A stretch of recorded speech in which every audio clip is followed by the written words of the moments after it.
Hey guys, what's up?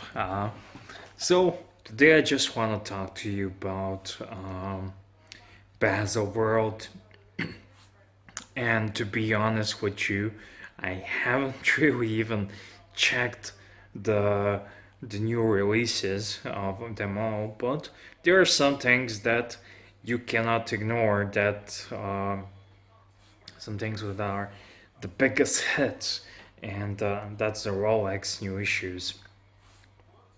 And that's the thing. Pretty much every year, I ignore Basil World because I think I cannot afford them. I cannot buy all those new watches.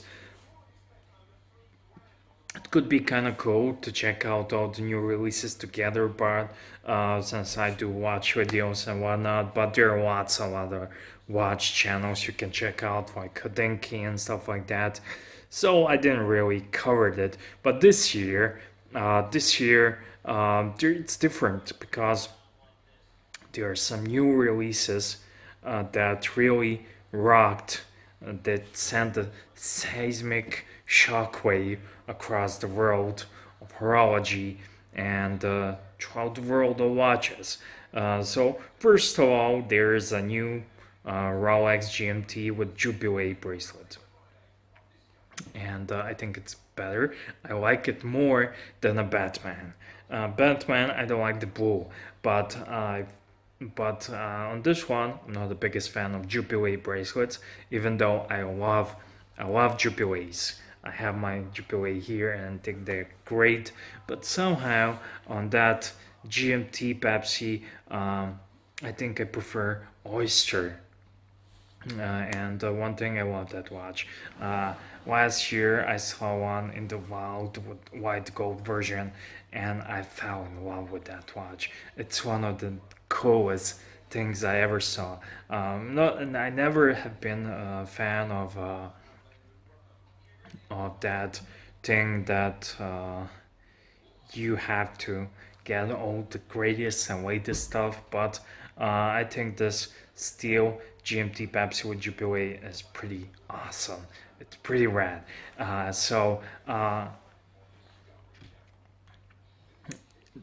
that's the watch that created all the talk, all the buzz that I haven't checked what's new from Seiko. I haven't checked what's new from Omega and from all other brands.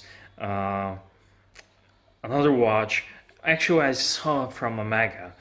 From Omega, I saw a new Seamaster, reissue vintage. The only thing it's limited edition, but I think that's kind of cool. And if you have a vintage Omegas, I think you are. It's even cooler right now.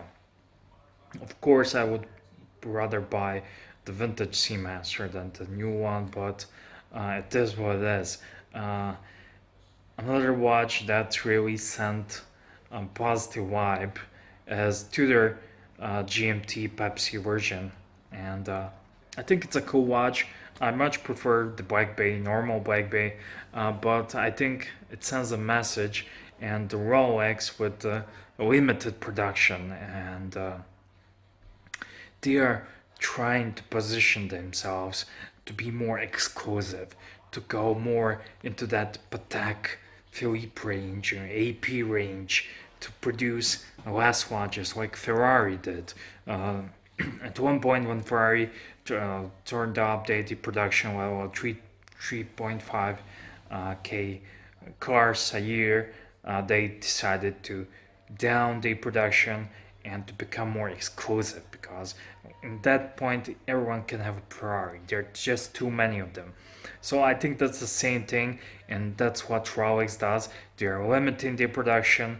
They are trying to make themselves more exclusive, and I think that's a cool thing. Of course, not for us buyers, but I think that's a smart move. That's a smart move to position yourself at that pace, and they are up in the Tudor. Tudor is going up, and they are basically putting the competition like Omega, Breitling, Zenith to fight with Tudor. So many people now would rather buy Tudor than Rolex, especially new guys who are new into the game, into collecting stuff. And I think that's a brilliant move from Rolex.